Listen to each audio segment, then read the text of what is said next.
আপোনালোকে চাই আছে কচু আৰু লাও দি যি খেল অনুষ্ঠিত কৰিছে এই খেলখনৰ পৰা আমি এটা ভাল বস্তু শিকিব পাৰোঁ। সেইটো হৈছে যে কাক কোনে কিমান গেম দিব পাৰে, 1 নম্বৰ কথা।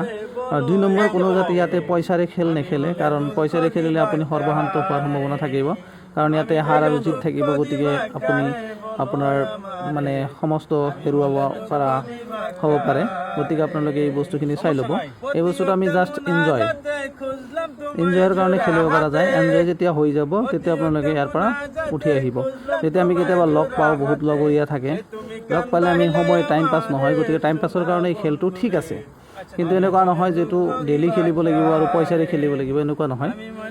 সেই খেলটো বহুত মজাৰ এটা খেল, কাৰণ কোনে জিকিব, লাও জিকে না কচু জিকে, এনেকৈ লাহে লাহে খেলি থাকোঁতে কোনে কাক খাব পাৰে, মানে এটাৰ ওপৰেদি আৰু এটা যাব লাগিব, তেতিয়াহ'লে সেইটো মানে খাব পৰা হৈছে। আৰু যদি ওপৰেদি নাযায় তেতিয়াহ'লে খাব নোৱাৰে আপুনি।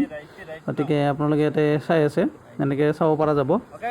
চাই থাকোঁতে দেখা যাব যে কোনে জিকে, কচু জিকে না লাও পাৰ্টি জিকে। এই দুটা পাৰ্টি আছে ইয়াতে, এটা কচু পাৰ্টি আৰু এটা লাও পাৰ্টি। তো এই দুটা পাৰ্টিৰ ভিতৰত কোন পাৰ্টিয়ে জিকিব সেইটো হ'ল এতিয়া দেখা যাব অলপ পিছত, আপোনালোকে চাই থাকিব। আৰু এই খেলটো মানে এইটো গাঁৱলীয়া খেল হয়, গাঁৱত বেছিভাগ প্ৰচলিত হয়, কাৰণ আজিকালি অনলাইনত গেম খেলা হয় কাৰণে আমি এইবিলাক বস্তু বুজি নাপাওঁ। কিন্তু বহুত ধৰণৰ খেল আমাৰ আছিল, যেনেকুৱা আৰু বহুত আছিল, যেনেকুৱা কচু গুটি আছিল। তাৰপিছত সেই পাথৰ মানে গুটি, এই ৰাস্তাত যে পাথৰ পোৱা যায়, সেই পাথৰৰ দ্বাৰা খেলিব পৰা যায়। কচু গুটি খেলিব পৰা যায়। মাৰ্বল আছিল আগৰ দিনত, মাৰ্বল খেলিব পৰা যায়। কাবাডী খেল, বৌচি খেল, এইবিলাক বহুত ধৰণৰ খেল আছিল। কিন্তু লাহে লাহে সেই খেলবিলাক মানুহে মানে পাহৰি যাবলৈ ধৰিছে। কাৰণটো হ'ল যে মানুহ কি হৈছে, সকলো বস্তু পাহৰি গৈছে, বা মোবাইলত অকল বন্দী হৈ থাকে, ঘৰৰ পৰা নোলায়, ঘৰতে সকলো বস্তু চাই থাকে, বা মানে মোবাইলৰ বাহিৰে তেওঁলোকে একো বস্তু চিনি নাপায় আজিকালি। বহুতে ধৰা হ'ল যে কিছুমান মাছৰ কাহিনী যেনেকুৱা আছিল, কাৱৈ মাছ, গৰৈ মাছ, এইবিলাক মাছ আছিল। কিন্তু আমি বহুতেই কাৱৈ মাছ, গৰৈ মাছ চিনি নাপাওঁ। ডাঙৰ ডাঙৰ মাছৰ মাছ খাবহে জানো যে এইটো অমুক মাছ খাব পাৰোঁ, কিন্তু কোনটো কি মাছ নাজানো। কাৰণটো হ'ল আমি সেইবিলাক বস্তু পাহৰি যাওঁ।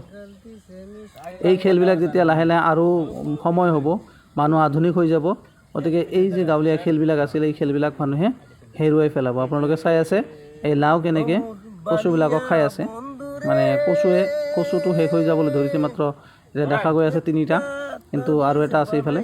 তো এইখিনি এতিয়া শেষ হৈ যাব লাহে লাহে। লাও জিকাৰ পথত আছে, দেখা গৈ আছে লাৱে জিকিব। আহক চাই থাকোঁ লাও জিকে না কচু জিকে, আৰু অলপ সময় পিছত আমি গমেই পাম যে কোনে জিকিব, লাও নে কচু। মোৰ হিচাপত কোনে জিকিব আপোনালোকৰ হিচাপত? মোৰ হিচাপত কিন্তু লাও জিকিব লাগে, কাৰণ লাও বেছি আছে। দেখা যাওক, লাৱে জিকিব চাগে, নহ'লে কচু জিকিব পাৰে, কাৰণ কচু এতিয়াও শেষ হৈ যোৱা নাই। যেতিয়ালৈকে এটাও নাথাকিব তেতিয়াহে নিজিকাৰ সম্ভাৱনা থাকে, কিন্তু এতিয়া জিকাৰ সম্ভাৱনা আছে। চাওক কি হয়, কোনে খাব পাৰে আগত। এতিয়া যিবিলাক চাল চালিব না, এইবিলাক বহুত ইম্পৰ্টেণ্ট চাল হ'ব, কাৰণ যিফালে দিব সেইফালেই খোৱা হ'ব। যেনেকুৱা ধৰক এতিয়া লাৱে চালিব, ইয়াতে দিব, কচু এটা চালিব লাগিব, কচু এটা শেষ কৰি দিলে, লাও এটা শেষ কৰি দিলে, কচুৱে এইফালে 2টা শেষ কৰি দিলে। চাইছে কি বুদ্ধি, এনেকৈ খেলি থাকিলে লাহে লাহে শেষ হৈ যাব। এতিয়া কচুৱে শেষ কৰি দিব লাহেকৈ, চাই থাকক। অলপ সময়তে খেল শেষ হৈ যাব, কাৰণ কচু 2টাহে আছে, লাও আছে 2, 4, 4 কচু এটা শেষ হৈ গ'ল, মাত্ৰ 2টা কচু আছে। তো এই কচুৰে অলপ সময় খেল চলিব, তাৰপিছত এতিয়া কচুটো শেষ হৈ যাব। চাই আছে আপোনালোকে, অলপ সময়তে এইটো কচু এটা শেষ লাও জিকিল। চাইছে? ধন্যবাদ সকলোকে।